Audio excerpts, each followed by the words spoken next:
If there was ever a perfect example of how an invention dominates us, this is it, isn't it?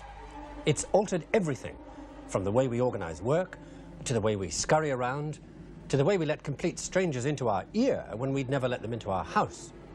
And above all, the world's economy only operates now because we can talk to each other across continents at virtually the speed of light.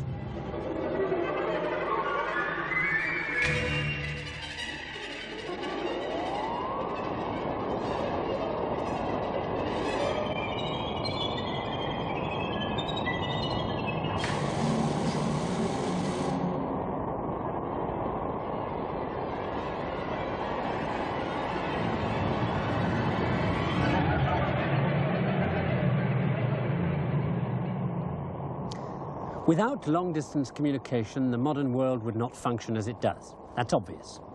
Take this equipment, for instance. It's a receiving system in contact with a navigational satellite 600 miles up, circling the Earth north-south, so that as the Earth turns beneath it, the satellite covers the entire globe. Now, as it comes over, it broadcasts two things. It says where it is, and it sends out a continuous note at a very precise frequency. Now, if you compare that note to the sound, say, of the whistle of a train, as the train comes towards you and goes away, the note rises and then falls, like this. Now, the way the note rises or falls depends on where you hear it from. If you knew exactly where the train was, then what you were listening to would tell you where you were, because you'd only hear it that way in that place. And that's what this equipment does. There's the receiver locking into the signal from the satellite.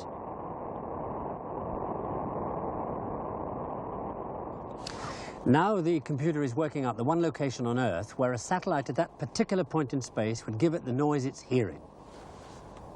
Okay, here's where we are. North, 43 degrees, 42 minutes, 12.1 seconds. East, 4 degrees, 43 minutes, 18.8 seconds. Right, you check those numbers out on a map, and this is where it says we are. South of France, near the town of Arles, at a position accurate to within 30 feet, precisely there where it says there is an ancient aqueduct. There it is.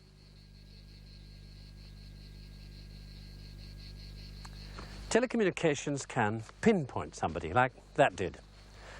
Or because he picks up a telephone, or because he's on a computer data bank. We organize ourselves better because of that. The question is, how well organized will we become? Too well? To a certain extent, the modern world would fall apart without that organizational ability. The new community of nations that has grown up from the bits and pieces of the old European empires, the French, the English, the Dutch, the Spanish, the Portuguese, is held together because we can organize. But what will that organizational network, that communications network, do to us next? Well, the answer to that question may lie in the past, because this kind of situation's happened before. The last time a world empire fell apart was about 1,500 years ago.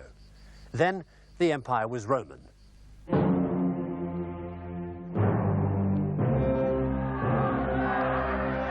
Now, this is the accepted view of the fall of Rome, you know, rape and pillage, destruction the way Hollywood does it. But what really let the barbarians walk all over the Romans was something it won't take you a second to sympathize with. The taxes were too high to pay for the army that was losing all the battles, and a bunch of freeloaders in government, and of course, to pay for thousands of civil servants. So, for the Western Romans, better the barbarian you didn't know than the tax collector you did. So, the place fell apart. The imperial provinces cracked up into small barbarian kingdoms. And all that big-time stuff you have to have with imperial government, you know, superhighways, theatres, aqueducts, were no longer worth the upkeep.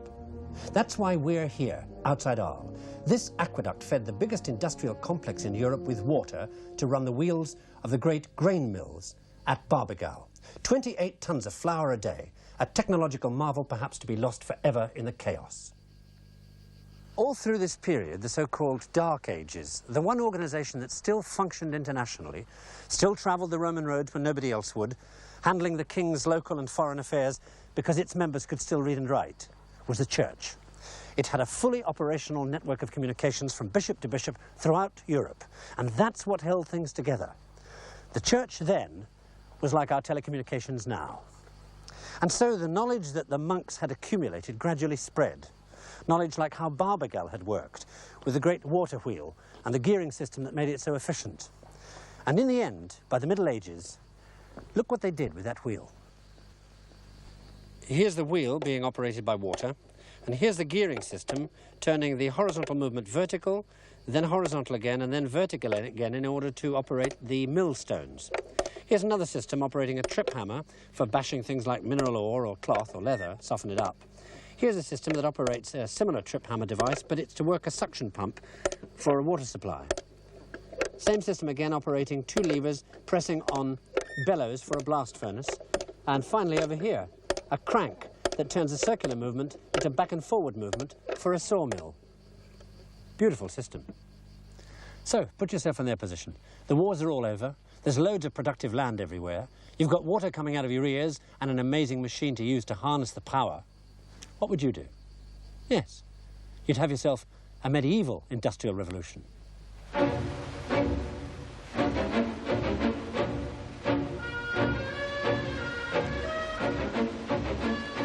The great thing about these wheels was that they were easy to make and they'd work almost anywhere. You lived up a mountain, hollow a few trees out, and you had yourself a wooden aqueduct.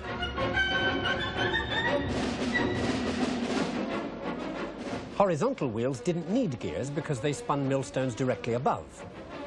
You could turn a vertical wheel with water falling from above or flowing past below in a river. And with gears, you could slow down the effect of a fast stream or speed up a slow one. Water power made you a lot of bread, in both senses. But the star of the show was this, the cam.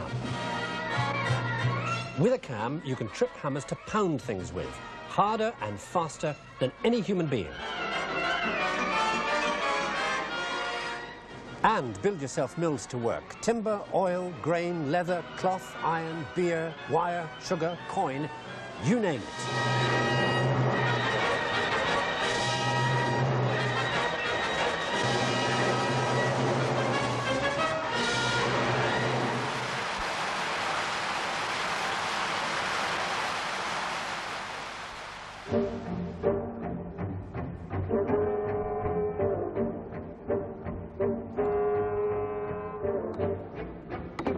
It took a lot of energetic monks to get it all together. Now, they were energetic because in 1098, a bunch of Benedictines, fed up with the luxury and the ritual, lit out for the wild country and the simple life. And St. Benedict's original idea that hard work was good for the soul. But it was the way these Cistercians organized themselves that turned them into a medieval multinational and gave Europe systems management. See, each monastery had to be self-sufficient in food, so they cut back on the praying and added 6 hours labor a day. They went into rearing animals, clearing and draining land, they went out looking for new plants they could grow, and they wrote each other reports on the latest developments. Like this one, growing vines on bad land, hillside terraces.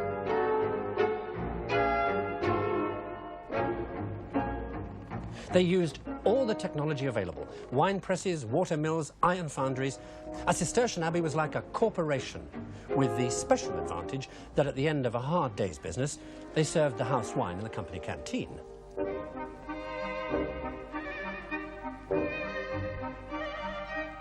Mind you, the food wasn't that hot. No meat, they sold all that. Just vegetables, nettle soup, a few roots, bread, and silence while you listened to instructive selections from the Corporation Handbook on Getting Spiritual and Managerial Strategy Right, otherwise known as the Rule of St. Benedict. Non veni facere voluntate meam, sed eius qui misit me. Well, with this kind of organization, how could you fail? Within a century, there were nearly 600 Cistercian monasteries.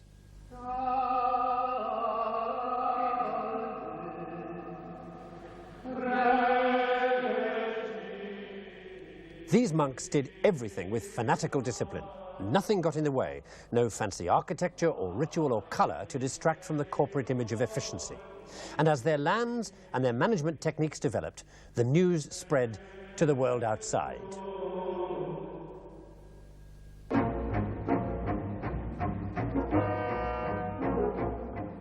Maybe their single biggest success was their sheep-rearing techniques, because by the 13th century, they were producing the best wool in Europe. So, there were the Europeans of the 12th century, with all that amazing water power technology and the red-hot industrial management systems worked out by the Cistercians, almost waiting for something to happen, something that would generate enough money to trigger the economy off into high gear. And when that something happened, it was one of those examples of the way change can come about quite unexpectedly. Because the two inventions that were to trigger the great leap forward could never have been foreseen here in Europe, because they came from China. The Arabs brought them to us, and what a gift they were.